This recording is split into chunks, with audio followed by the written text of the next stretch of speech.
자, 여러분 안녕하세요. 민법 연습 1 제3회 수업 시작하도록 하겠습니다. 이번 주는 여러분들과 함께 소멸시효 부분에 대해서 살펴보도록 하겠습니다. 소멸시효에 관련된 쟁점들은 상당히 많죠.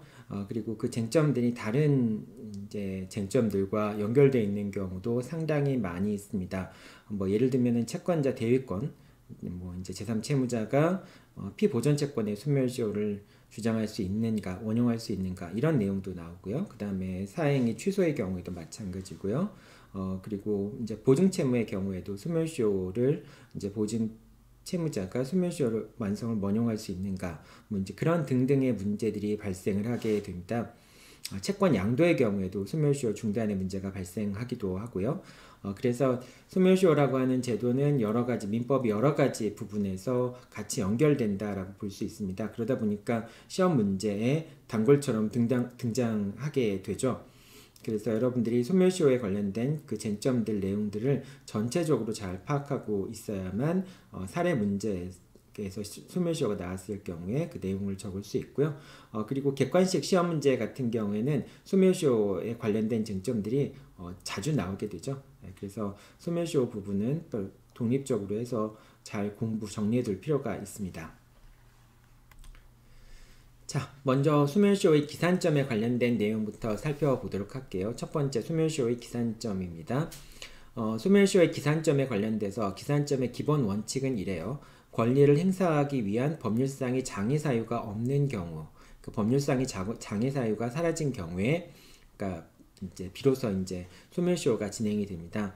그런데 이 법률상의 장애 사유만 없으면은 실질적으로 사실상의 장애 사유, 여러 가지 실질적인 사유 때문에 권리를 행사할 수 없다라고 하는 사유가 있다고 할지라도 그것이 시효 중단 사유가 되지는 못합니다. 그런 내용들이 어디 있는지 한번 뒤에 쭉 보면서 알 수 있을 겁니다.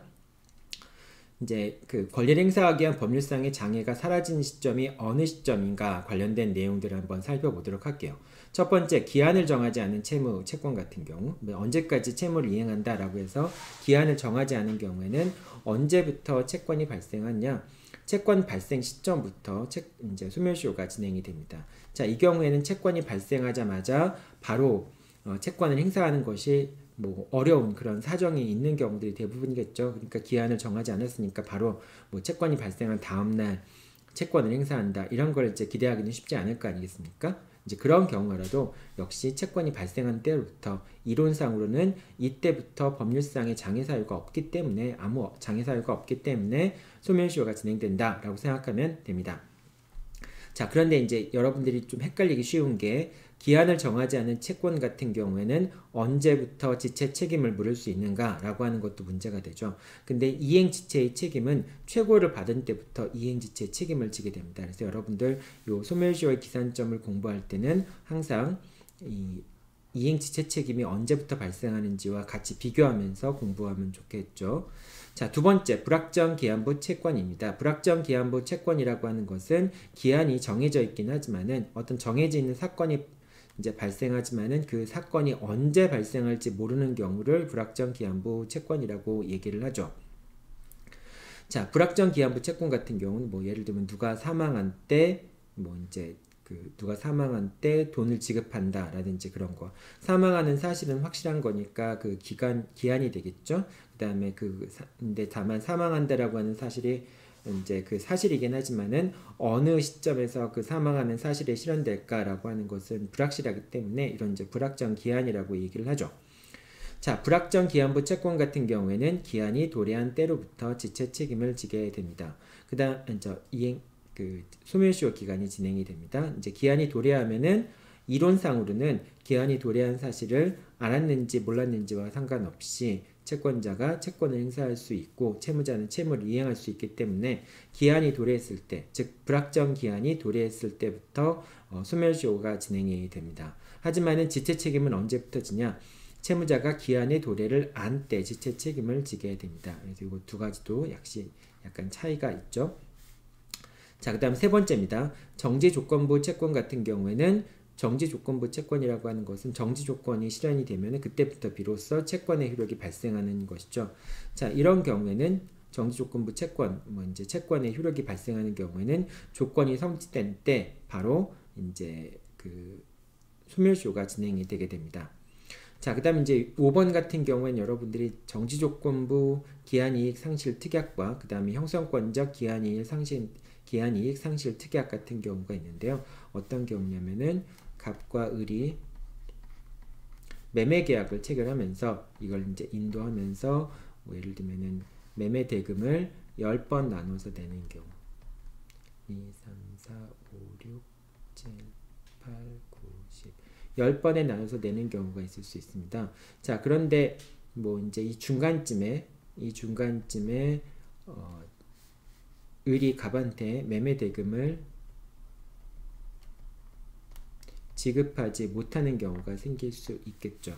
자, 지급하지 못하는 경우에 앞으로 낼 할부금에 대해서 이제 어떻게 처리할 것인가 라고 하는 게 두 가지 형태가 있는데요. 앞으로 낼 할부금에 대해서 첫 번째는 정지조건부 기한이익. 기한이익이라고 하는 것은 이제 앞으로 기한이 도래하지 않음으로써 얻는 이익을 얘기하는 건데, 매수인 같은 경우에는 이렇게 할부금을 내게 되면은 앞으로 이제 할부금을 내기 때문에 이제 그 매달 내는 할부금 같은 경우에는 기한의 이익을 얻게 되는 거죠. 지금 당장에 돈을 내지 않더라도 사후적으로 돈을 낼 수 있는 거니까. 자, 이렇게 되는데요. 그런데 이제 만약 이쯤에서 할부금을 내지 못한다라고 한다면은 앞으로 내야 될 할부금에 대해서 다 기한의 이익을 상실시키는 그런 특약을 하는 경우가 있습니다. 그럼 그 특약의 종류가 두 가지가 있는데요. 형성권적 기한이익 상실 특약.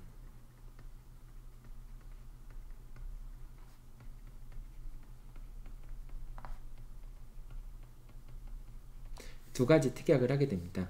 만약에 을이 매매 대금을 할부금을 지급하지 못하면은 형성권적 기한이익 상실 특약이라고 하는 것은 갑이 계약을 해제할 수 있다. 계약을 해제할 수 있다. 기한이익 상실을 해제할 수 있다라는 게 아니라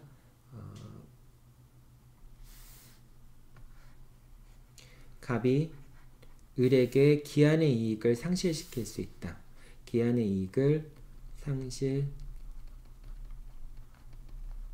상실시킬 수 있다라고 하는 게 이제 형성권적 기한이익 상실 특약이고요.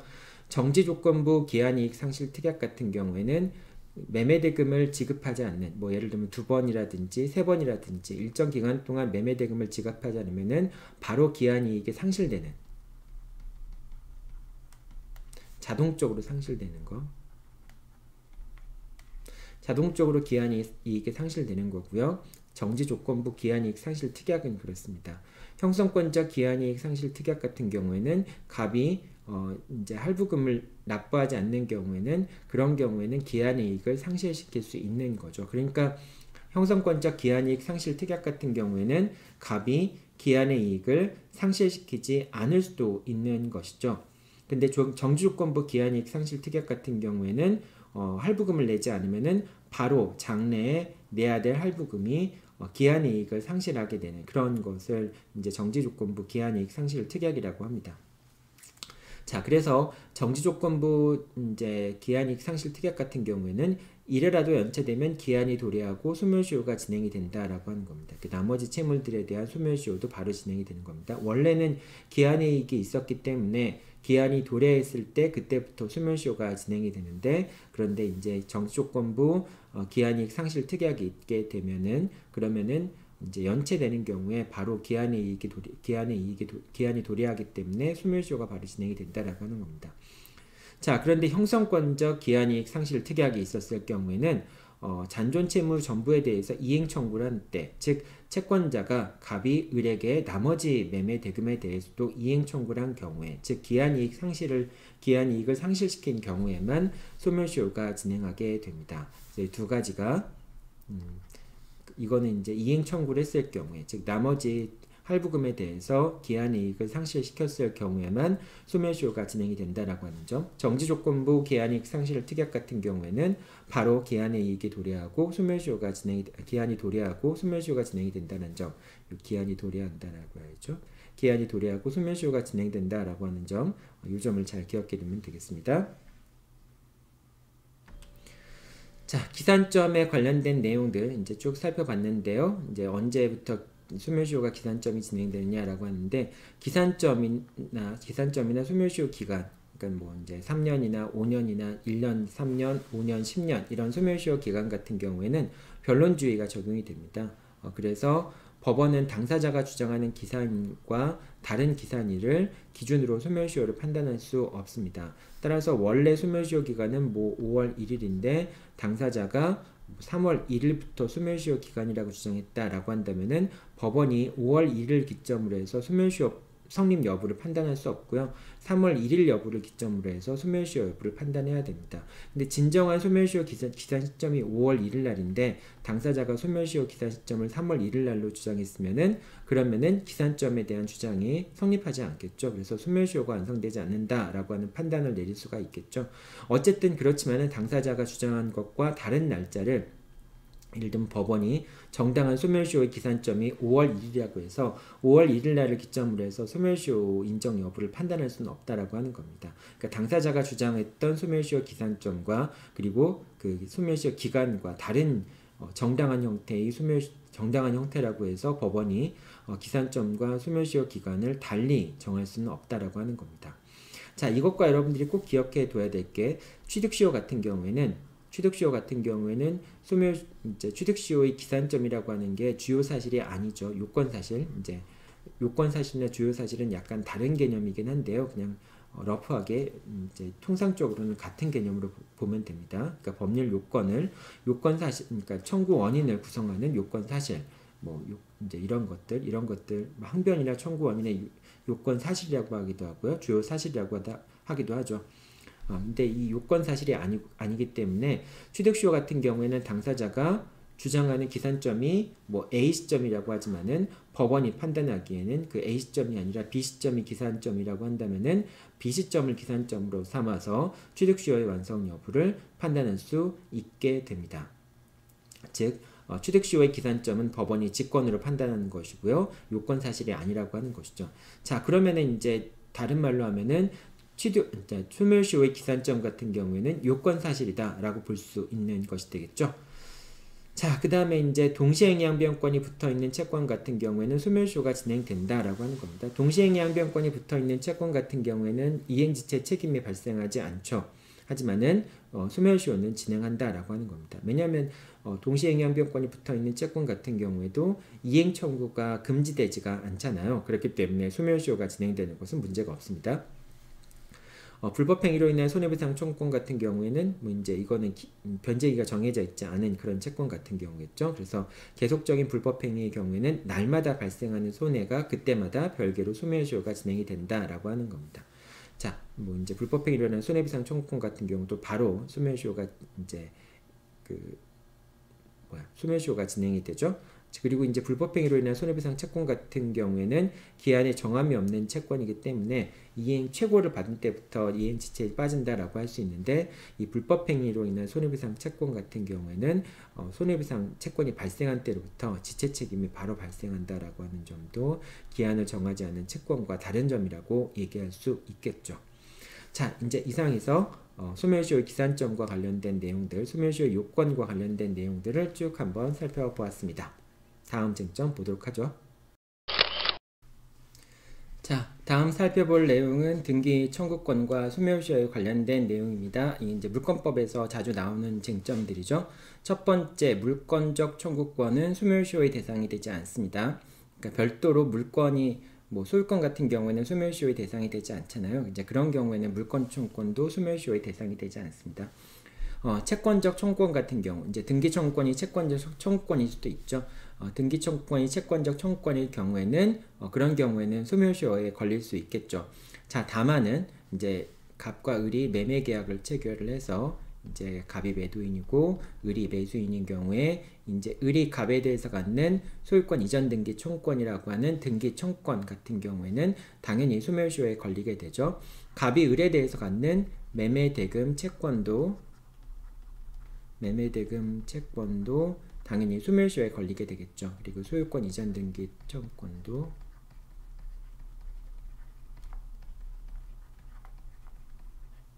소유권 이전 등기 청구권도 소멸시효에 걸리게 되겠죠. 그리고 이 두 가지가 동시행위 관계에 놓인다고 하더라도 소멸시효에 진행하는 것은 소멸시효가 진행되는 것은 전혀 문제가 되지 않죠. 자, 여기서 근데 이제 소유권 이전 등기 청구권이 소멸시효에 걸리는데, 그런데 매수인이 목적물을 점유하는 경우, 그 목적물을 점유하면서 사용하는 경우, 또는 을이 아직 이제 그 소유권 이전 등기를 마치지 않았기 때문에 소유자는 아니지만은 자기가 점유하고 있는 상태에서 제3자에게 X 부동산을 매도한 경우, 이런 경우가 있을 수 있겠죠. 자, 이런 경우에는 소멸시효가 진행이 되지 않는다. 소멸시효가 대상이 되지 않는다. 소멸시효가 대상이 되지 않는다라고 얘기하는 것보다는 소멸시효가 진행이 되지 않는다라고 얘기할 수 있겠죠. 왜냐하면은 이 경우에는 권리 위에 잠자는 자라고 볼 수 없기 때문에 소멸시효가 진행되지 않는다라고 얘기를 합니다. 자, 이렇게 되고요. 자, 이거는 이제 약간 좀 이 내용들이 확대된 거라고 볼 수 있는데요. 자, 그 밑에서 3자간 명의신탁에서 신탁자가 점유하고 있는 경우에는 신탁자의 매도인에 대한 소유권 이전 등기 청구권은 소멸시효에 걸리지 않는다라고 하는 것도 같은 취지에 있는 겁니다. 이거는 이제 어떤 거냐면은 갑이 신탁자이고요. 그 다음에 을이 수탁자입니다. 자, 이 경우에 이제 병이 명의 수탁자인 거고요. 그 다음에 갑이 신탁자인 겁니다. 그 다음에 을이 매도인이 되겠죠. 3자간 명의신탁이라고 하는 것은 신탁자와 을 사이에 매매계약이 체결되고요. 여기서 이제 매매계약이 체결되고, 다만 등기 명의만을 을이 갑과 을이 합의해서 등기 명의만을 병한테 해주는 것, 이것을 이제 3자간 명의신탁이라고 얘기를 하잖아요. 3자간 명의신탁에서는 갑과 이제 명의신탁 약정은 갑과 병 사이의 명의신탁 약정은 당연히 무효이고요. 그 다음에 을에서 병으로의 물권 변동도 효력이 없게 되죠. 그렇기 때문에 여전히 매도인인 을이, 그러니까 이제 명의신탁 대상, 즉 매매 목적물에 대해서 을이 여전히 소유자가 되는 것이고요. 명의신탁 약정이 무효이고, 그 다음에 을과 병 사이의 물권 변동의 효력이 무효라고 해서 갑과 을 사이의 매매계약 자체가 효력을 상실하는 것은 아니죠. 그렇기 때문에 신탁자는 여전히 을에 대해서 소유권 이전 등기 청구권을 갖고 있고, 그래서 신탁자 같은 경우에는 을을 대위해서 갑이 을에 대해서 갖고 있는 소유권 이전 등기 청구권을 피보전 권리로 해서, 을이 병에 대해서 갖고 있는 소유권 이전 등기 말소 등기 청구권을 피대위 권리로 해서 채권자 대위권을 행사할 수도 있겠죠. 자, 그런데 이제 을이 병한테 X 부동산에 이제 명의신탁이 대상이 된 X 부동산을 인도를 했습니다. 매매대금을 다 지급받고 인도를 했어요. 그런데 이제 병이 당연히 소유권을 취득할 수도 없고 그렇겠지만은 병이 이 X라는 부동산을 신탁자에게 점유하도록 하는 그런 경우가 있을 수 있겠죠. 즉, 갑, 을, 병 사이에 소유 명의만을 병한테 주도록 하고 점유는 이제 갑이 하도록 하는 그런 약정을 할 수 있겠죠. 자, 이런 경우라면은 여전히 매수인 갑은 X라는 목적물을 점유하고 있는 자이기 때문에 신탁자로서 매수인으로서 점유하고 있는 자이기 때문에 이때 갑이 을에 대해서 갖고 있는 소유권 이전 등기 청구권, 갑과 을 사이의 매매 계약에 기초한 소유권 이전 등기 청구권은 역시 매수인이 목적물을 인도받아서 점유하고 있는 것이기 때문에 소멸시효가 진행되지 않는다라고 하는 겁니다.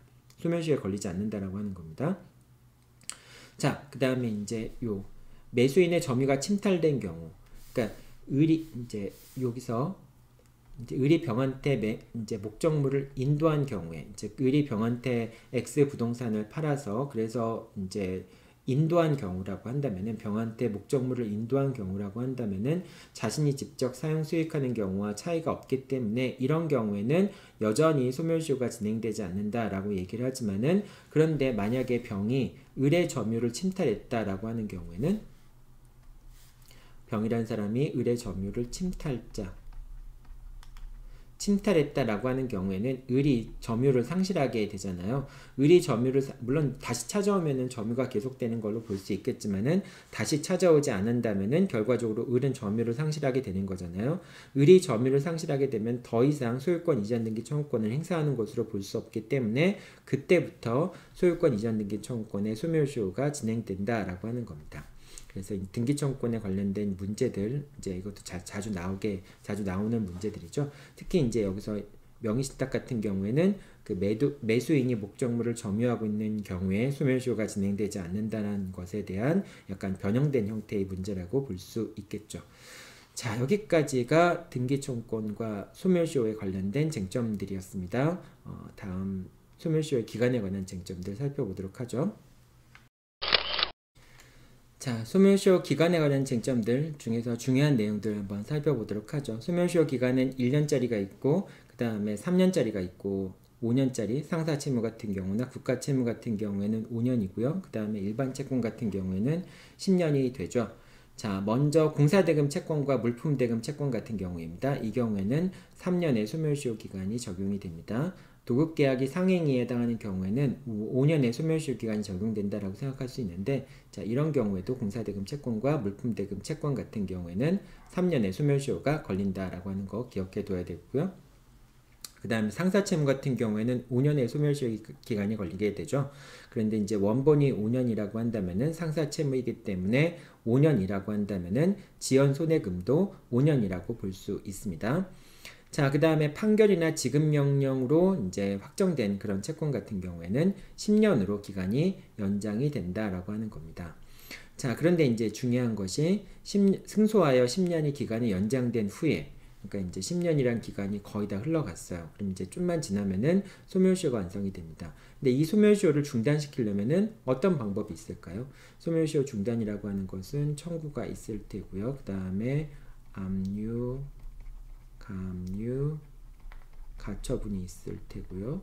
그 다음에 채무자의 승인이 있겠죠.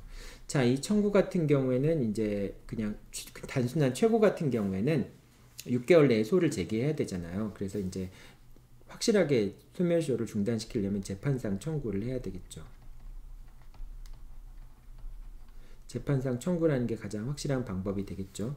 자, 그러면은 여기서 이제 소멸시효 기간이 거의 다 완성이 돼가니까 이쯤에서 확실하게 다시 한번 소멸시효를 중단시키기 위해서는 재판상 청구를 해야 되겠죠. 근데 재판상 청구를 하면 어떻게 됩니까? 다시 또 이미 이제 판결을 받은 채권에 대해서 다시 한번 또 소송을 제기하는 거잖아요. 그럼 이게 중복재소 금지의 원칙의 규정에 반하는 것이 아닌가라는 부분에 대한 논란이 생길 수 있는데요. 소멸시효를 중단시키기 위한 목적으로만 이제 내용을 다시 심리하지 않고 소멸시효를 중단을 목적으로 한 소송만을 제기하는 것은 중복재소 금지의 원칙에 위반되지 않는다라고 얘기를 합니다. 그래서 이제 당사자가 소송을 통해서 다시 한번 시효 중단의 효력을 이제 발생시킬 수 있도록 하기 위해서 이런 경우에는 다시 소송을 제기하는 것, 채권에 대해서 다시 한번 소송을 제기할 수 있다라고 보게 됩니다. 자, 그 다음에 이제 그 판결 10년으로 확정되는 부분과 관련해서 쟁점되는 부분들이 또 이런 경우도 있죠. 이제 주채무가 연장이 되더라도 주채무와 보증채무 같은 경우에는 주채무의 시효기간이 이제 판결이 확정되어서 10년으로 연장된다고 하더라도 보증채무의 소멸시효 기간은 연장되지 않는다라고 하는 겁니다. 이건 여러분들이 꼭 기억해 둬야 될 것은 주채무와 보증채무는 별개의 채무이기 때문에 소멸시효 기간도 별개로 정해진다라고 하는 원칙 때문에 그렇습니다. 그래서 뭐 예를 들면은 주채무의 이제 소멸시효 기간이 중단되면은 당연히 그 소멸시효 중단의 효력은 보증채무에도 미치게 되죠. 하지만은 이 그 주채무가 소멸시효 기간이 연장된 것에 대한 효력은 보증채무에 대해서까지 미치지 않는다라고 하는 겁니다. 자, 그 다음에 이제 제3취득자나 유치물의 취득자 같은 경우에는 단기 소멸시효를 주장할 수 없다라고 하는 겁니다. 제3취득자 같은 경우나 유치물의 취득자 같은 경우에는 단기 소멸시효를 주장할 수 없다라고 하는 겁니다. 결과적으로 이제 그 보증인 같은 경우에는 보증인에 대해서는 단기 소멸시효를 주장할 수, 그러니까 취득자는 이제 이제 자기만의 이제 10년을 연장되지 않는 그런 기간의 소멸시효를 주장할 수 있겠지만은 하지만 제3취득자나 유치물 채권자 같은 경우에는 연장의 효력이 제3취득자나 유치물의 취득자에 대해서도 소멸시효 기간 연장의 효력이 이제 적용이 된다라고 하는 것이죠. 그러니까 자기들만의 단기 소멸시효 기간을 주장할 수 없다라고 하는 거. 원래 그러니까 연장되기 전에 단기 소멸시효 기간을 주장할 수 없다라고 하는 겁니다. 그게 이제 보증채무와 좀 다른 점이 되겠죠. 여러분들 이것도 꼭 기억해 둬야 됩니다. 제3취득자나 유치물의 취득자 같은 경우에는 이제 채무자에 대한 소멸시효 기간이 채무자에 대한 소송을 제기해서 10년으로 늘어났을 때, 그랬을 때 그 소멸시효 기간을 단기로 이제 원래의 소멸시효 기간이 3년이라고 한다면 3년으로 주장하거나 그럴 수는 없다라고 하는 겁니다.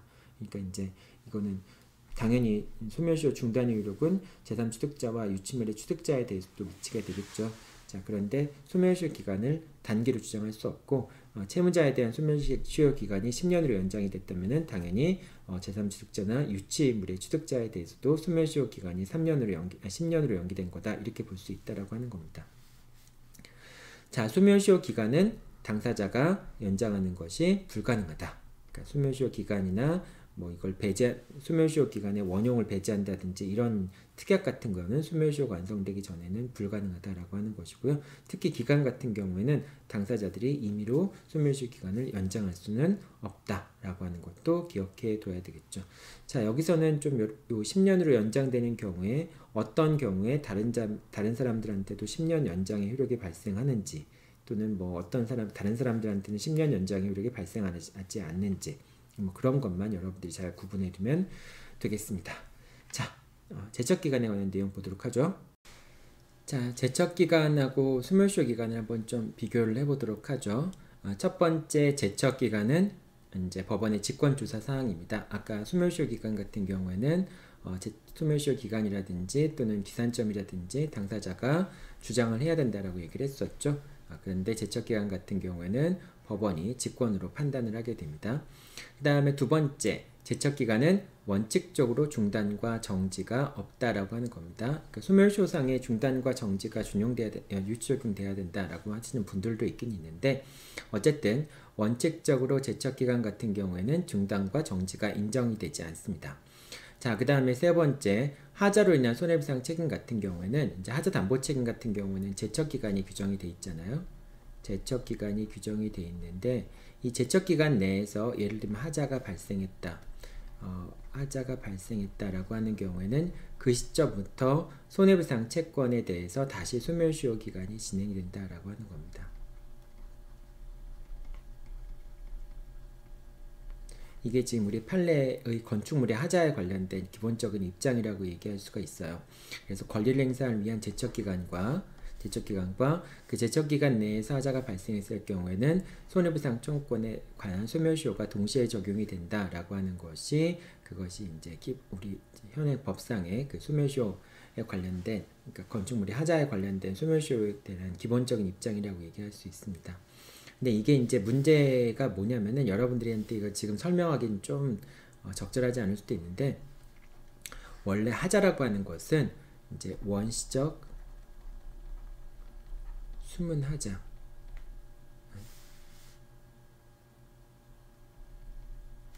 숨은하자 이게 하자의 기본적인 속성이에요. 그러니까 원시적으로 존재하는 그러니까 숨겨진 하자 그러니까 당사자가 처음에 목적물을 인도할 당시에 그럴 때 드러나지 않은 하자 여기에 대해서 하자 담보 책임이 발생하는 것이거든요. 그러니까 하자라고 하는 것은 발생하는 게 아니라 원래 당사자가 인도하는 시점에 이미 존재하는 하자, 숨겨진 하자에 대해서 담보 책임을 지는 겁니다. 그러니까 하자라고 하는 건 발생하는 게 아닌 거죠. 발생이란 말과 제일 비슷한 말을 쓴다면은 발생하는 게 아니라 원래 숨겨져 있던 게 발현되는 거죠. 자, 그런 의미에서 이 발생한 시점부터 다시 소멸시효 기간이 진행된다라고 하는 것은 논리적으로 보면 뭔가 문제가 있는데 여러분들이 이제 아직 그 변호사 시험에서 나오지 않았지만은 모의 시험 같은 데서는 이 문장이 종종 나오기도 하죠. 하자로 인한 손해배상 같은 경우에는 제척기간 내에 하자 담보 책임을 행사할 수 있고 제척기간 내에 하자가 발생한 경우에는 또 그 하자가 발생한 시점부터 다시 소멸시효 하자로 인한 손해배상 채권에 대한 소멸시효가 진행이 된다라고 하는 것이 이제 일반적인 설명이라고 볼 수 있겠죠. 여러분들이 일단 이렇게만 이해를 해두세요. 이 부분이 이런 설명이 맞냐 틀리냐라고 하는 것, 대법원의 판례 입장이 맞냐 틀리냐라고 하는 것은 이제 앞으로 논의돼야 될 사항인 것이고요. 어쨌든 대법원 판결이 있으니까, 법원의 판결이 이렇게 판단을 내리고 있으니까 여러분들이 제척기간이 있는 경우에도 별도로 소멸시효 기간이 진행될 수 있다, 이렇게 이해를 하고 있으면 될 것 같습니다. 자, 다음에 소멸시효의 중단 사유입니다. 소멸시효의 중단 사유 같은 경우에는 세 가지가 있죠. 청구, 승인, 압류, 가압류, 가처분, 이 세 가지가 있습니다. 청구에는 재판상 청구라든지 응소것도 다 포함되는 것이죠. 자, 이 중에서 압류, 가압류, 가처분의 경우에는 그러니까 이제 채권자가 갑이 이렇게 되는 거고요. 채무자 갑을 채권자라고 얘기하죠. 그 다음에 을을 채무자라고 얘기하고요. 그런데 이제 채무자가 돈을 안 갚으니까 채권자가 채무자 소유의 을 부동산에 대해서 뭐 가압류를 했다. 가압류를 하고 등기를 했다. 가압류 등기를 했다라고 한다면은 그 가압류 등기가 계속되고 있는 동안에는 시효는 계속 중단된다라고 하는 겁니다. 그리고 가압류에 대해서 이제 그 가압류는 일단 잠정적으로 압류를 해두는 거죠. 이제 그래서 가압류가 된 다음에는 실제로 X를 압류해서, 즉 부동산에 대해서 압류가 된다라고 하는 것은 결국은 부동산에 대해서 압류라고 하는 것은 경매 개시 결정을 의미하는 것이죠. 경매 개시 결정에 기입 등기가 있는 것이, 그것이 결국 압류의 효력을 발생시킨다라고 하는 거니까 결과적으로 가압류를 해둔 다음에 그 다음에 갑은 X에 대해서 압류를 하려고 하겠죠. 즉 경매에 신청을 하려고 하겠죠. 경매를 하기 위해서는 갑이 을에 대해서 승소 판결을 얻어야 되겠죠. 그 피 청구 채권에 대해서 승소 판결을 얻어야 되겠죠. 그래서 이 승소 판결을 얻는 것을 본안 소송이라고 얘기를 합니다. 본안 소송, 가압류의 본안 소송이라고 얘기를 해요. 그 본안 소송을 제기했는데 만약에 갑이 을을 상대로 해서 본안 소송을 제기해서 승소 판결을 얻으면은 10년이라고 하는 소멸시효 기간이 연장이 되죠. 그런데 그 10년이라고 하는 소멸시효 기간이 연장이 되는데 그것과 상관없이 가압류가 되어 있으면은 여전히 10년 이후라도 가압류가 되어 있다면은 소멸시효 중단 효력은 계속된다라고 하는 점도 같이 기억해 두면 좋겠습니다. 그러니까 가압류 가처분 이제 그 압류 같은 경우에는 효력이 지속되고 있는 동안에는 계속적으로 시효 중단의 효력이 발생한다라고 하는 겁니다. 자, 이제 하나씩 한번 그 소멸시효 중단 사유에 대해서 살펴보도록 할게요. 첫 번째는 재판상 청구입니다. 재판상 청구는, 자, 재판상 청구의 경우에는 청구의 일종이 되겠죠. 근데 최고와 달리 뭐 이제 재판상 청구를 하면 확실하게 소멸시효를 중단시킬 수가 있겠죠. 자, 재판상 청구 같은 경우에는 재판상 청구를 했는데 그 청구가 각하되거나 기각되거나 취하된 경우, 다시 6개월 내에 재판상 청구를 한 경우에는, 자, 기각된 경우에는 기판력 때문에 동일한 사유를 가지고 다시 또 소송을 제기하면 중복재소가 되잖아요. 그러니까 그 기각이 된 경우라도 다시 다른 사유를 갖고 기판력이 미치지 않는 범위 내에서, 즉 중복사유가 아닌, 중복소송이 아닌 경우에 다시 6개월 내에 재판상 청구를 하게 되거나 가압류, 가처분을 하게 되면은 최초 재판상 청구 시점에 시효가 중단된 것으로 보게 됩니다. 그러니까 6개월 전에 이제 그 재판상 청구가 각하되거나 기각되거나 취하된 경우에도 다시 6개월 내에 이런 조치를 취하면은 처음 소를 제기한 시점에 시효가 중단되는 효력이 있다라고 하는 것입니다. 자, 이것과 관련해서 여러분들 채권자 대위권과 그 다음에 추심 명령과 전부 명령에 추심 명령에 대해서 한번 좀 같이 연관시켜서 살펴보도록 할게요.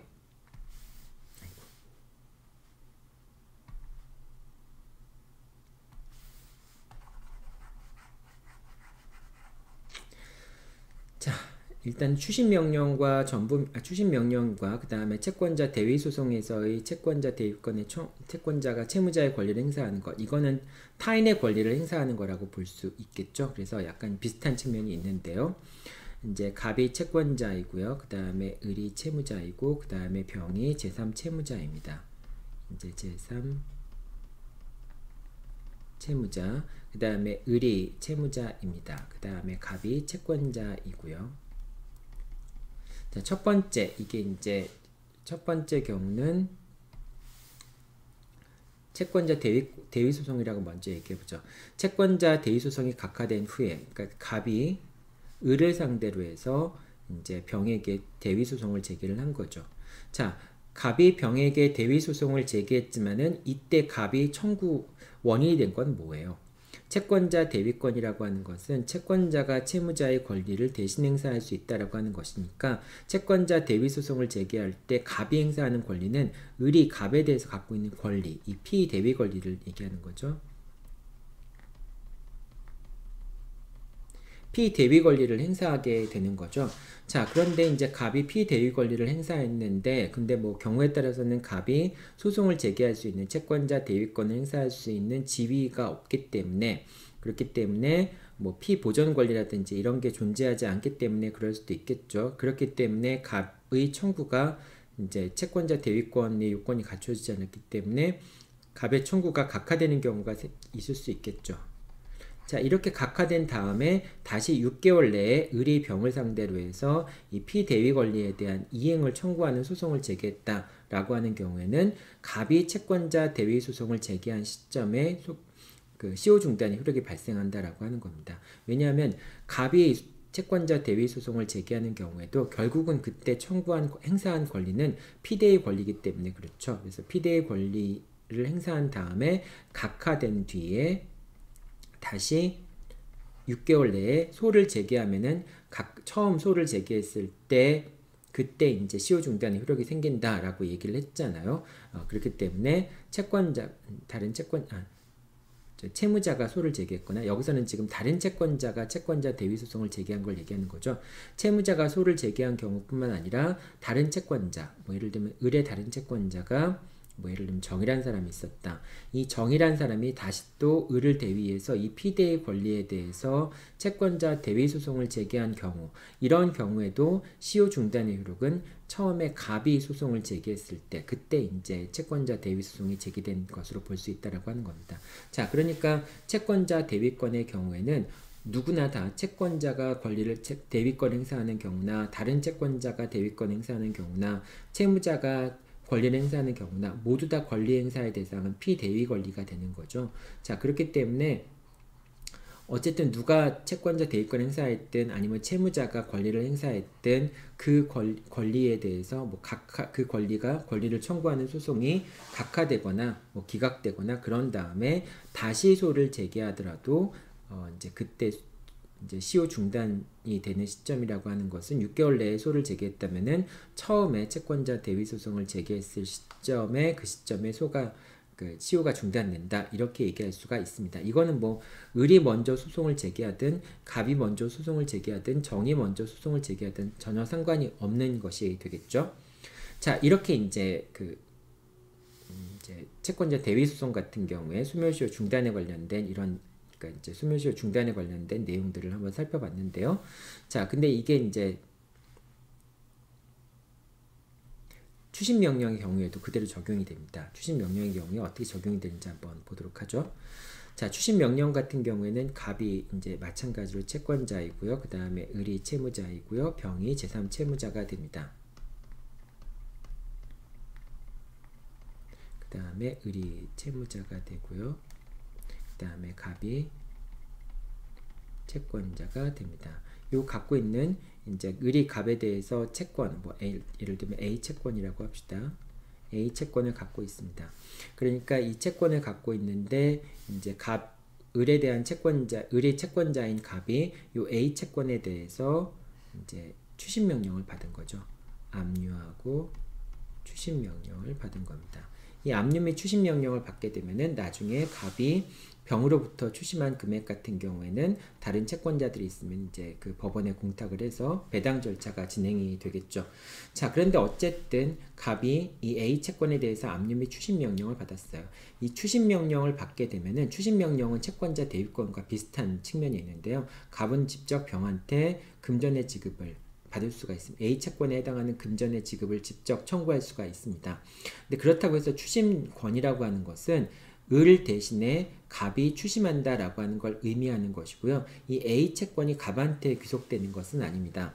따라서 추심금 청구라고 하는 것은 을이 원래 행사해야 될 채권을 갑이 행사한다라고 하는 의미를 갖고 있습니다. 그래서 추심권을 행사하는 것은 결국 을의 권리를 갑이 대신 행사하는 것과 마찬가지고요. 추심 명령을 받아서 추심 명령을 받은 경우에는 더 이상 을은 추심 권한이 없어요. 추심 권한이 없습니다. 따라서 을이 병을 상대로 해서 소를 제기하게 되면은 을이 청구한 소는 각하가 됩니다. 추심 권한이 없기 때문에 그렇죠. 그래서 추심 명령이 내려진 다음부터는 오로지 추심 권한은 추심 채권자만이 추심 권한을 갖는다라고 생각하면 되고요.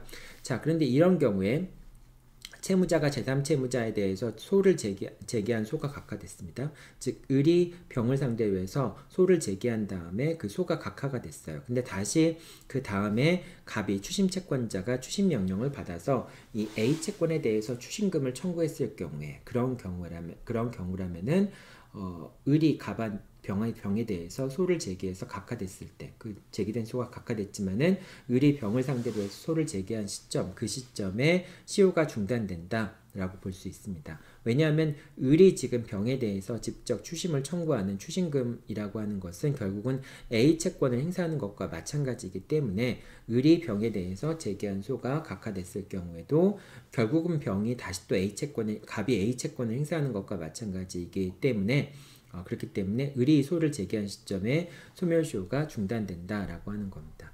이 두 가지 내용은 여러분들 조금 어려울 수 있겠죠. 요 잘 이해가 안 되면은 다음 시간에 이제 수업 시간에 질문을 하거나 게시판에다 좀 질문을 미리 올려주면 좋고요. 어쨌든 요 두 내용은 잘 이해를 하고 있어야 될 겁니다. 자, 그 다음에 채권 양도하고 소멸시효에 관련된 내용입니다. 이것도 이제 지난번에 변호사 시험에 나오는 바람에 이제 자주 문제가 되는 그런 내용인데요. 자, 채권 양도 같은 경우를 한번 보도록 하죠. 자, 채권 양도 같은 경우에는 갑이 을에 대해서 채권을 갖고 있는데요. 채권자이고요. 이 채권자가 채권의 양도인이 되겠죠. 그 다음에 을은 채무자가 됩니다. 그 다음에 이 채무를 병이 채권 양수인이 되는 겁니다.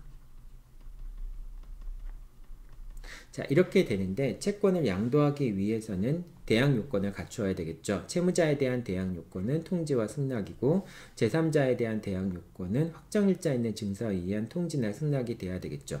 자, 그런데 여기서는 채권 양도에 대해서 채무자에 대해서 대항 요건을 갖추지 못했습니다. 결국 대항 요건을 갖추지 못했다는 얘기는 채무자에 대한 통지나 채무자의 승낙이 없었다는 그런 이야기가 되겠죠. 자, 그러니까 결과적으로 채권 양수인은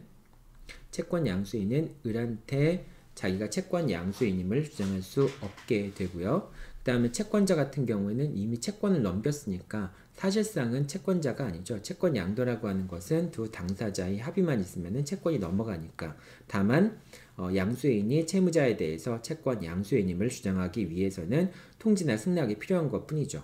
자, 어쨌든 이런 상황에서 첫 번째, 양수인이 재판상에 청구를 하게 됩니다. 양수인이 이제 채권 양수인이 을한테 재판상 청구를 했을 경우에 이 재판상 청구가 시효 중단의 효력이 있느냐라는 게 문제가 될 수 있겠죠. 자, 일단 여기서는 양수인의 재판상 청구라고 했을 때 양수인이 을에 대해서 채권자임을 주장할 수 없다고 할지라도 어쨌든 채권을 양수받은 사람이기 때문에 병의 청구도 역시 시효 중단 사유가 된다라고 하는 겁니다.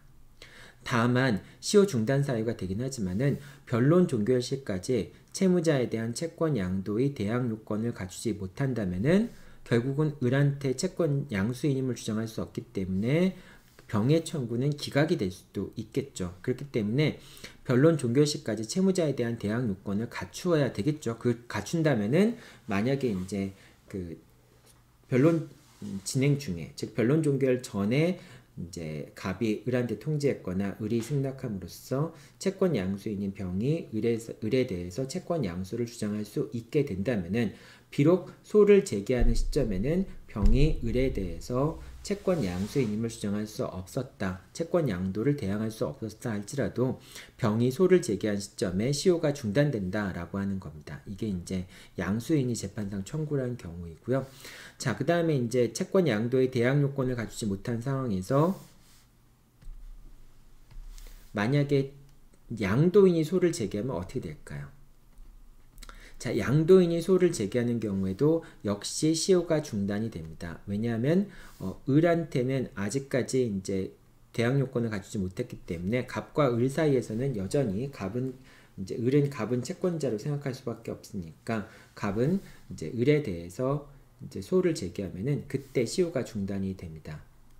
다만 이제 갑이 을에 대해서 소송을 제기했는데 소송을 제기해서 시효가 중단된다 할지라도 소송 진행 중에 만약에 을이 채권 양도를 승낙해버리면은 그러면 더 이상 갑은 채권자가 안 되잖아요. 그래서 양도인의 청구가 기각될 수는 있습니다. 그래서 을이 만약에 채권 양도를 승낙해서 갑에 대한 청구가 기각이 됐다라고 한 경우에는 병이 다시 6개월 내에 을을 상대로 해서 소를 제기했을 경우에는 동일한 채권에 대해서 갑이 소를 제기했는데 이제 기각이 된 다음에 다시 병이 소를 제기하는 거니까 그 경우에는 뭐 사안이 다르죠. 채권 양도가 들어가 있으니까 중복제소가 아닌 거죠.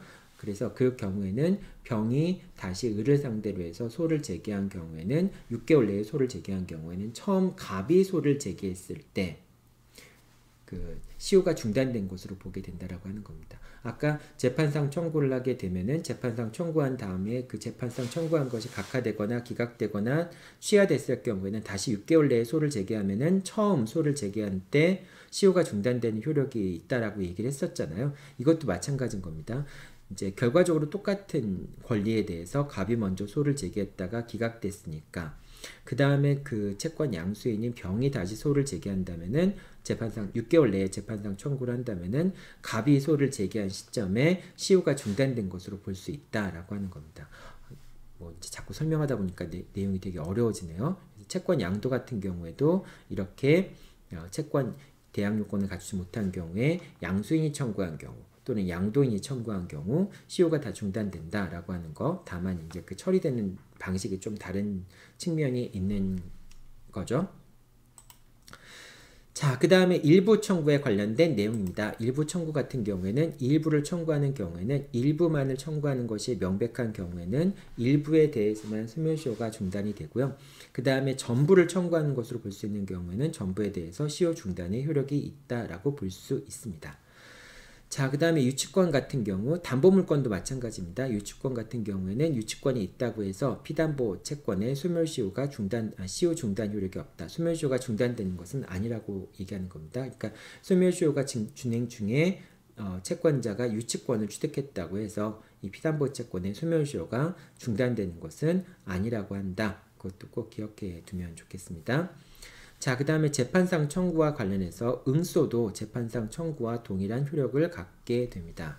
자, 일단은 응소하여 이제 채권자가 이제 권리를 행사하는 사람이 적극적으로 권리를 이제 행사하는 경우에 그때도 시효가 중단이 되지만은 상대방이 나를 상대로 해서 뭐 권리가 존재하지 않는다, 권리 부존재 소송이다, 뭐 이런 것들을 소를 제기했을 경우에 내가 거기에 적극적으로 응해서 상대방의 주장을 반박을 했다면은 그런 응소하는 행위도 결국은 재판상 청구와 동일하게 이제 받아들여서 시효가 중단된다라고 볼 수 있습니다.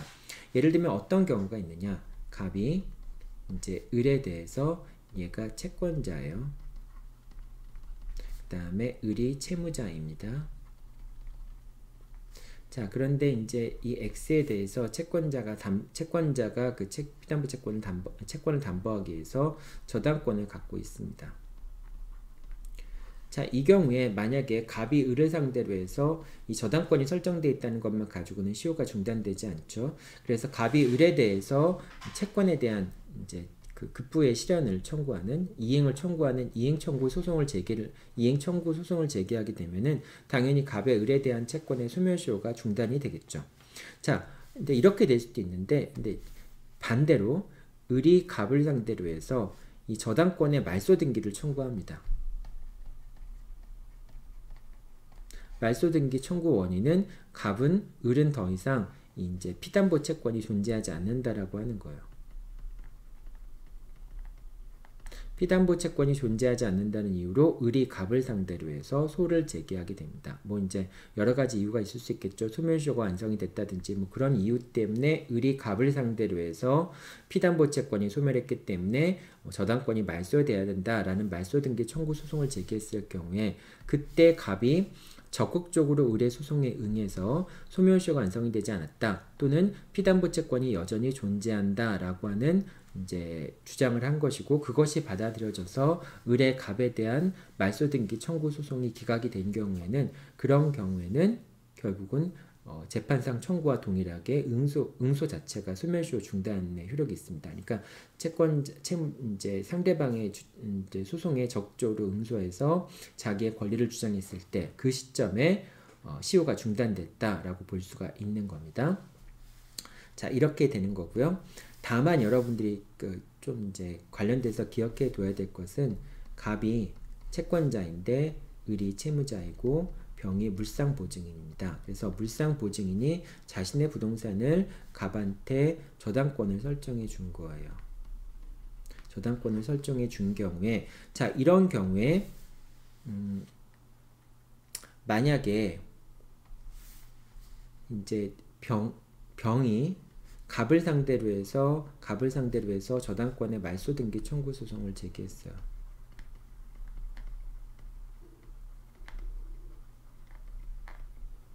말소 등기 청구 소송을 제기했습니다. 그래서 그 사안에서 갑이 병에게 적극적으로 응소를 해서 그래서 여전히 뭐 피담보 채권이 존재한다든지 또는 저당권이 유효하다라고 하는 것을 이유로 해서 이제 적극적으로 응소를 했고요. 그래서 병의 청구가 깨졌습니다.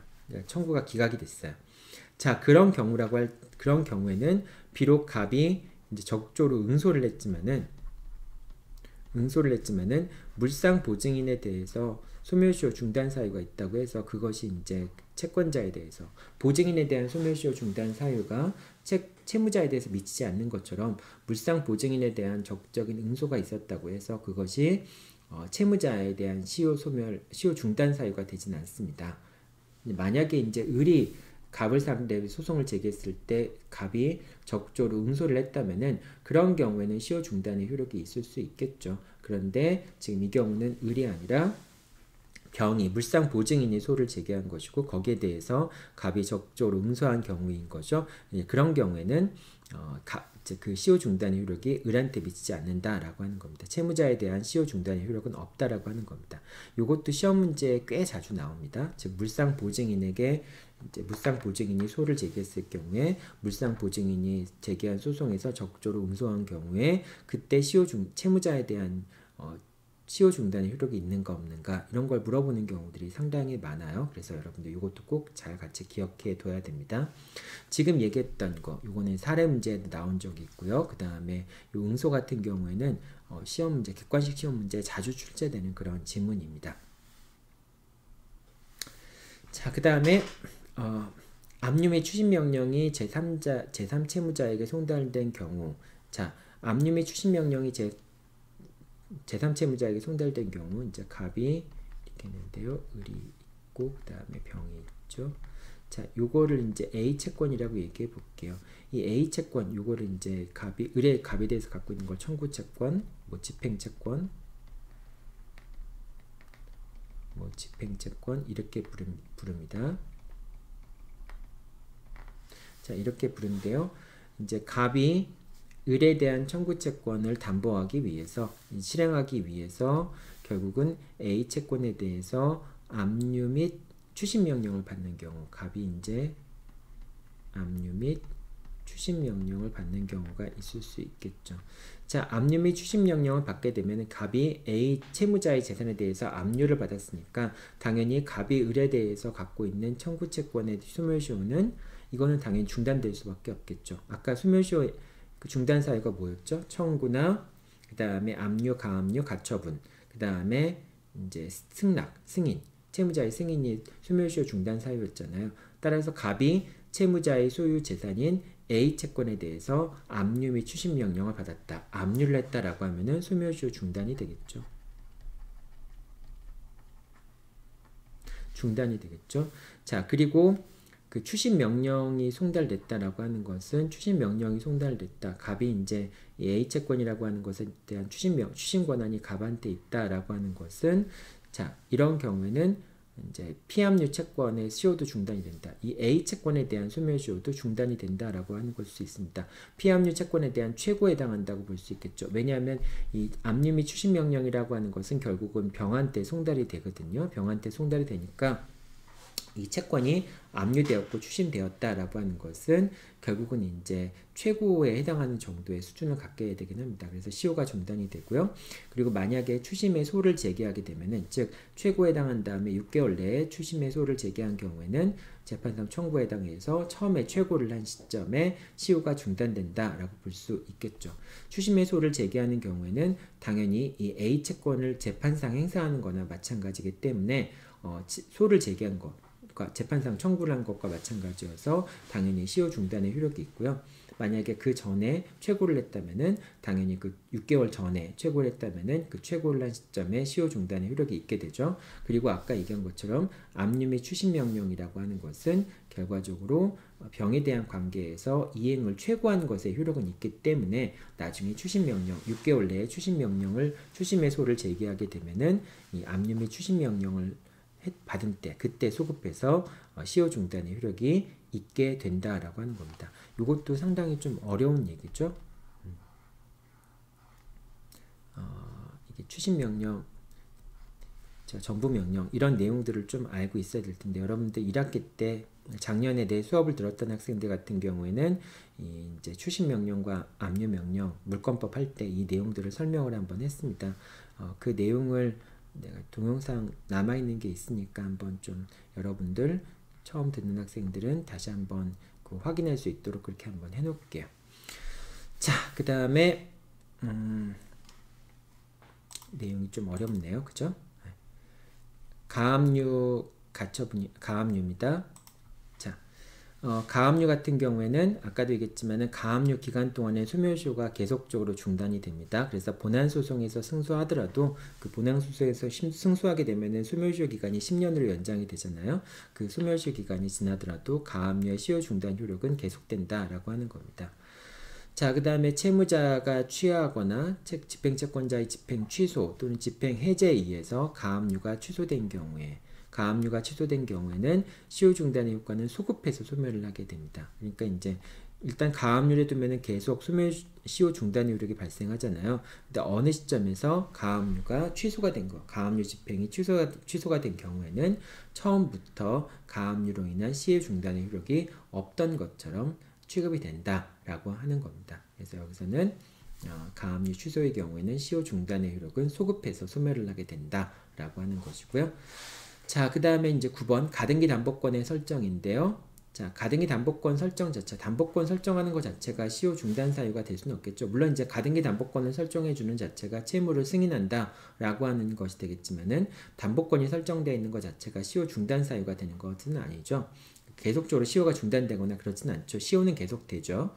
자, 그런데 채무자가 채권자에게 부동산을 인도하여 이자 및 지연 손해금의 지급에 가름해서 사용 수익하도록 하는 경우도 있습니다. 자, 이런 경우에는 채무자가 채무를 승인하고 있는 경우라고 볼 수 있겠죠. 그렇기 때문에 시효 중단의 효력이 있다라고 볼 수 있습니다. 그러니까 채무자가 채권자한테 목적물을 인도해서 사용 수익을 하도록 하고 그 사용 수익에서 나오는 그것을 이제 이자나 손해배상의 지연에 가름해서 지급하도록 한 경우에는 그런 경우에는 시효가 중단된다라고 볼 수 있겠죠. 이제 채권자가 계속해서 사용 수익하고 있는 동안에는 시효가 중단된다라고 볼 수 있습니다. 자, 채무의 승인이라고 하는 것은 이제 그 시효 중단의 효력 중에 하나인 채무의 승인이라고 하는 것은 관념의 통지. 그러니까 내가 채무가 있음을 알고 있다라고 하는 것을 상대방한테 통지하는 관념의 통지라고 볼 수가 있습니다.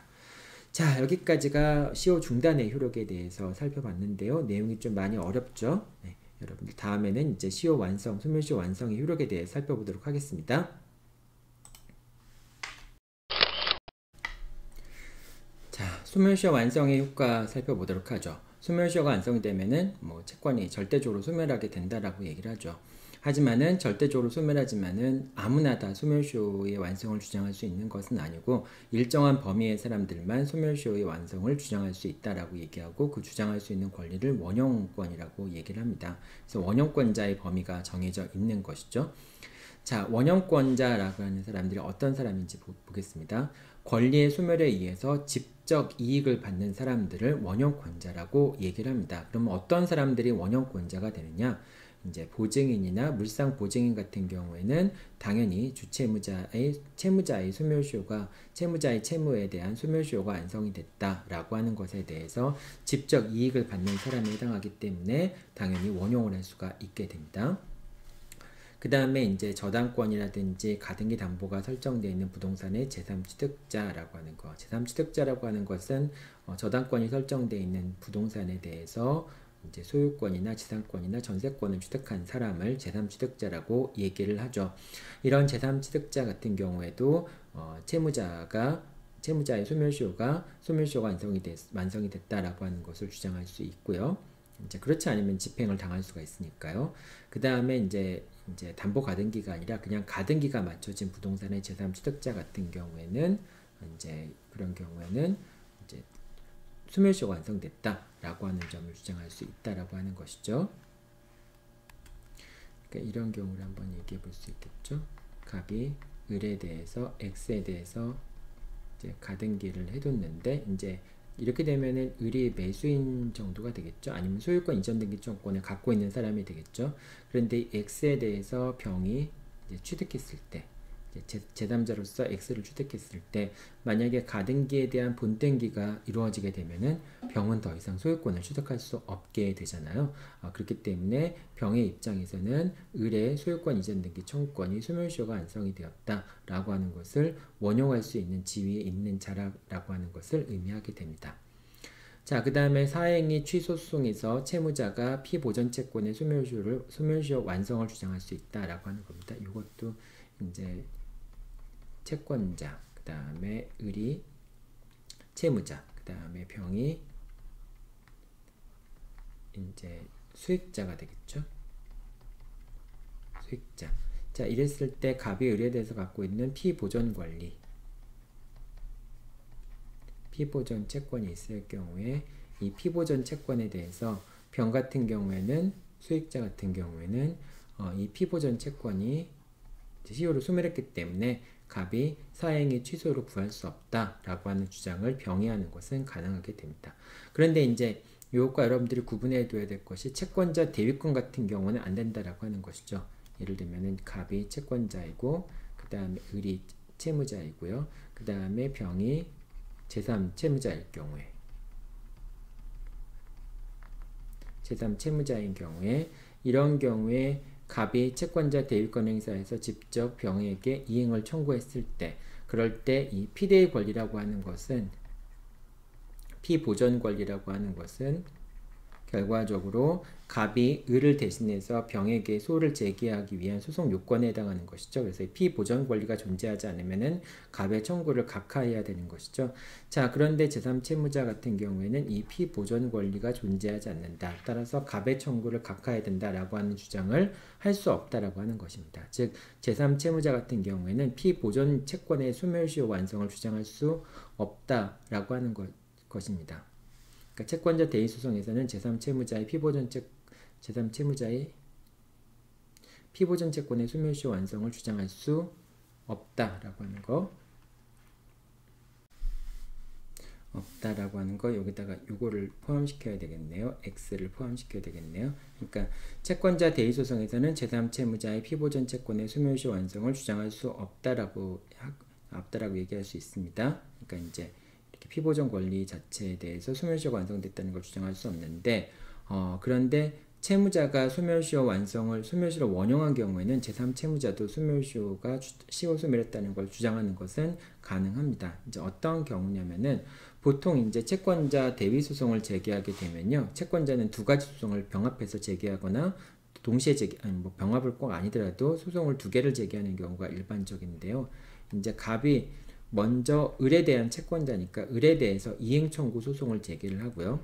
그 다음에 갑은 또 이제 병에 대해서 채권자 대위 소송을 제기를 합니다. 동시에 제기를 하게 됩니다. 이렇게 두 가지 소송을 동시에 제기를 하게 되는 게 일반적인데, 자, 그런데 이제 갑이 을을 상대로 제기한 소송에서 을이 소멸시효가 완성됐다. 그래서 갑이 을에 대해서 갖고 있는 채권의 소멸시효가 완성이 됐기 때문에 채권이 소멸했다라고 하는 주장을 을이 하는 경우가 있습니다. 그럼 만약에 이런 을의 소멸시효 원형 주장이 타당하다라고 한다면은 결국은 갑의 청구는 기각이 되겠죠.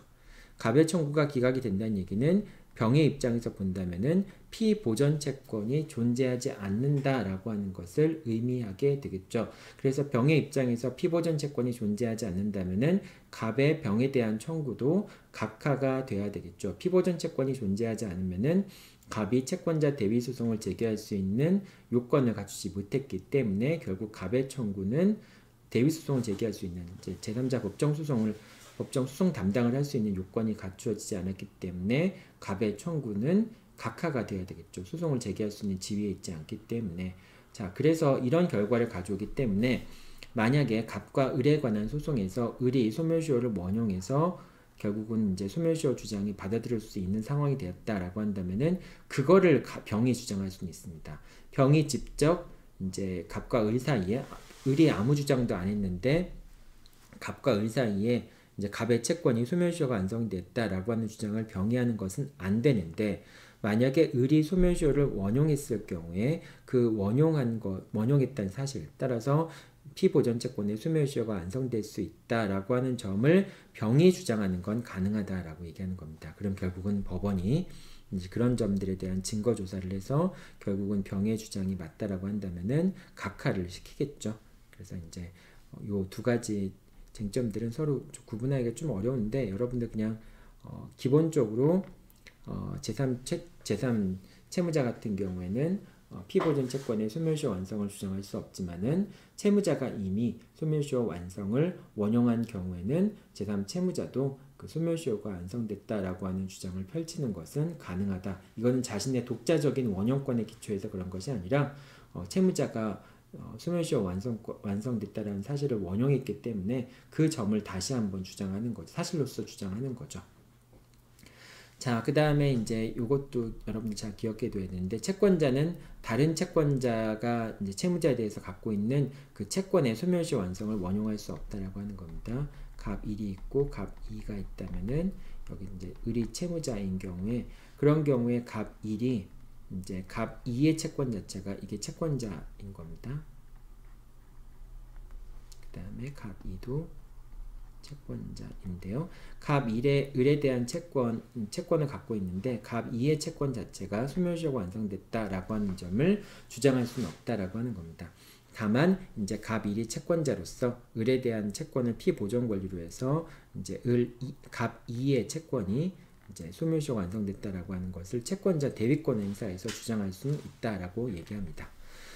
자, 여기까지가 이제 원효권자에 관련된 내용들이었습니다. 이게 참 어렵죠. 근데 이제 시험 문제 특히 이제 들어가게 되면은 소멸시효를 원용할 수 있는 자인가 아닌가라고 하는 쟁점이 뭐 주된 쟁점으로 들어갈 수도 있고요. 어쨌든 하나의 쟁점으로 들어가다 보면은 그 쟁점을 파악해서 문제를 풀기가 쉽지가 않죠.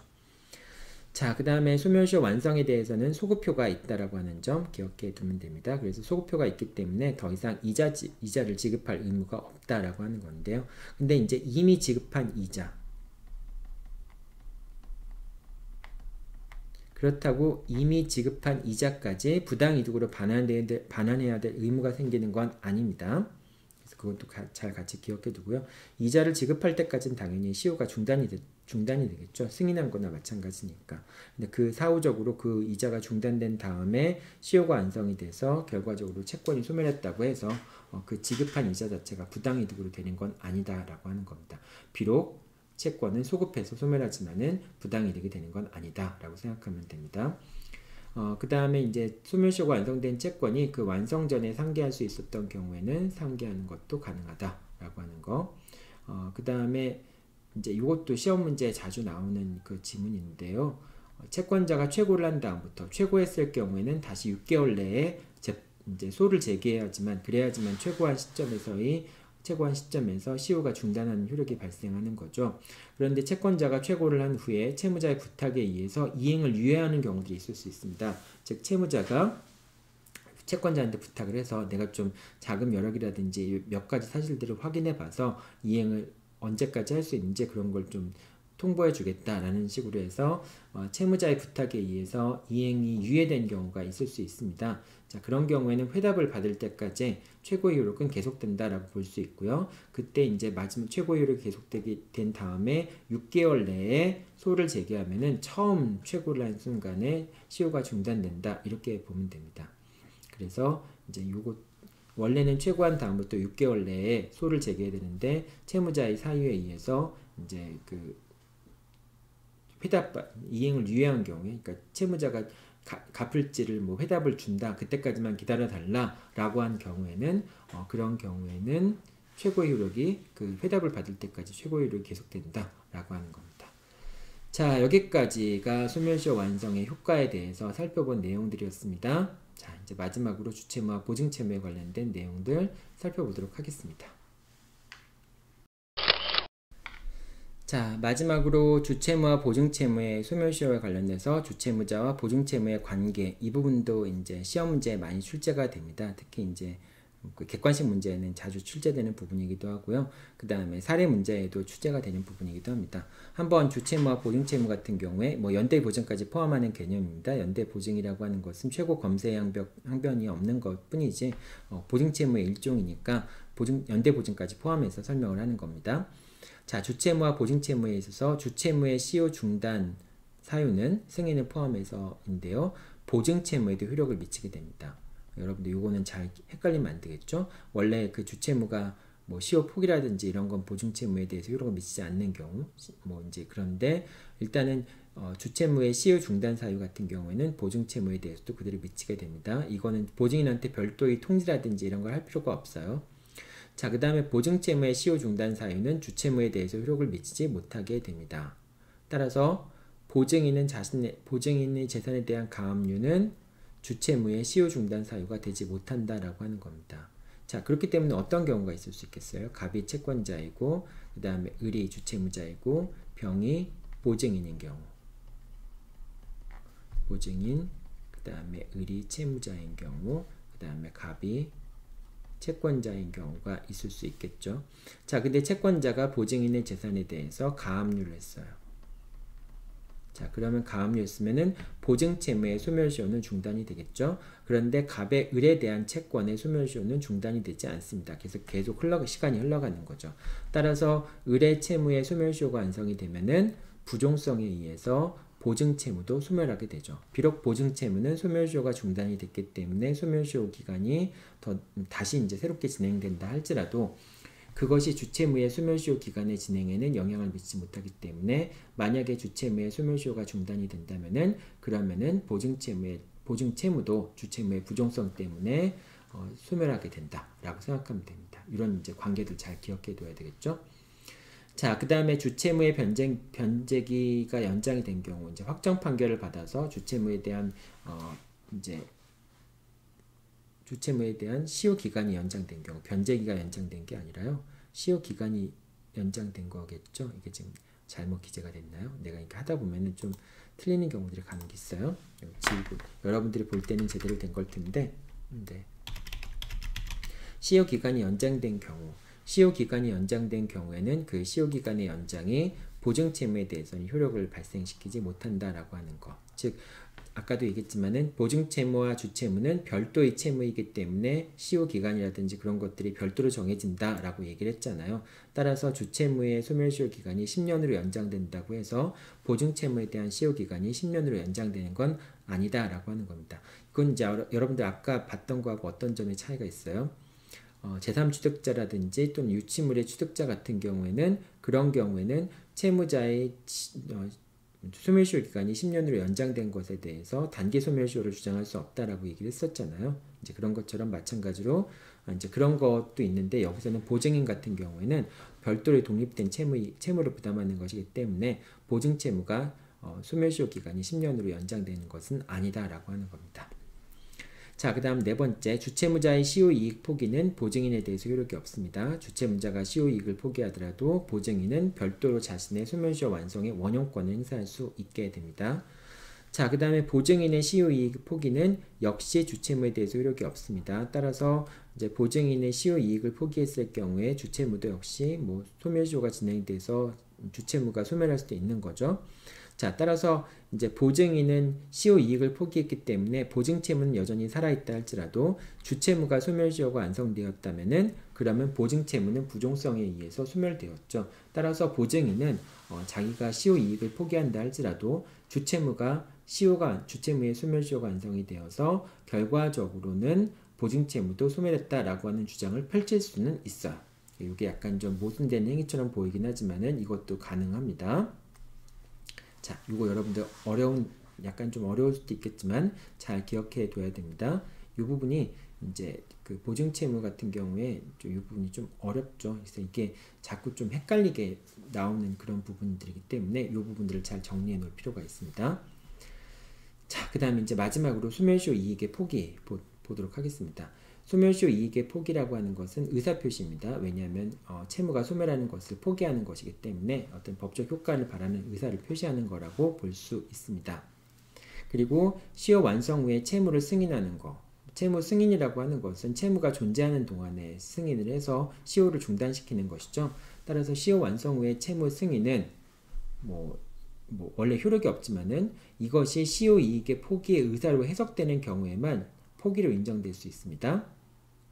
자, 그리고 이것이 채무 승인이라고 하는 것이 그러니까 언제나 시효 이익의 포기로 인정되는 건 아닌 거죠.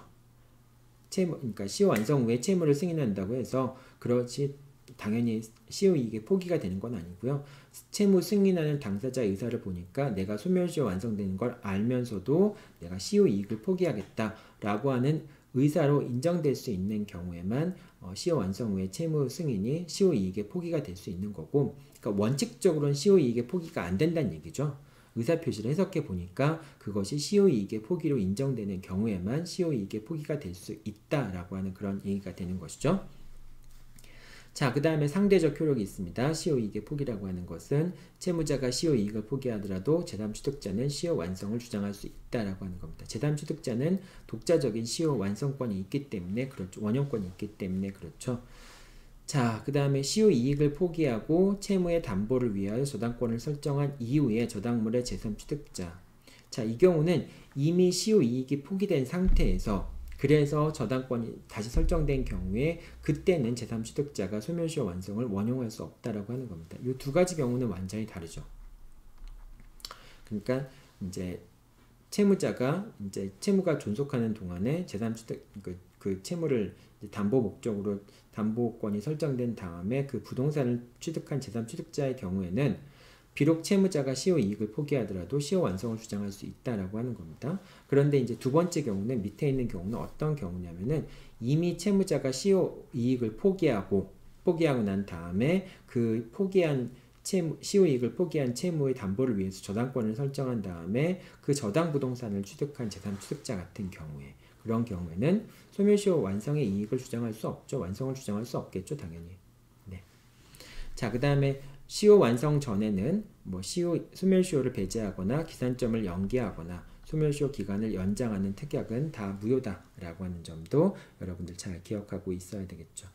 자, 오늘은 수업 내용이 상당히 좀 많았던 것 같네요. 여러분들 조금 어려운 내용들도 많았으니까 좀 이 부분은 소멸시효 부분은 어차피 잘 정리해 놔야 됩니다. 그래야지만 나중에 이제 사례 문제를 풀 때 군데군데 들어가 있는 소멸시효에 관한 쟁점들을 잘 풀어낼 수가 있겠죠. 근데 또 이렇게 어렵다고 보이지만은 이제 많이 나오기 때문에 이쪽 부분만 잘 정리해 놓으면은 문제 속에 들어가 있는 그런 소멸시효에 관한 쟁점에 대해서 포인트를 올릴 수가 있게 됩니다. 자, 오늘은 소멸시효에 대해서 여러분들과 잘 알아봤고요. 여러분들 그 연습 문제 시간 딱 정해서 답안지 잘 작성하는 연습들을 한번 해보기 바랍니다. 그래서 어쨌든 가능하면 이번부터는 조금 답안지를 여러분들 거 보고서 전체적으로 다 채점을 못하더라도 전체적으로 한번 보고 여러분들한테 어떤 부분에 대한 보완이 필요한지 한번 좀 얘기해 주도록 하겠습니다. 자, 여러분들 수고했고요. 다음 주에 다음 주 화요일 날이죠. 화요일 날 10시 줌 수업에서 만나도록 하죠. 네, 여러분들 수고했습니다.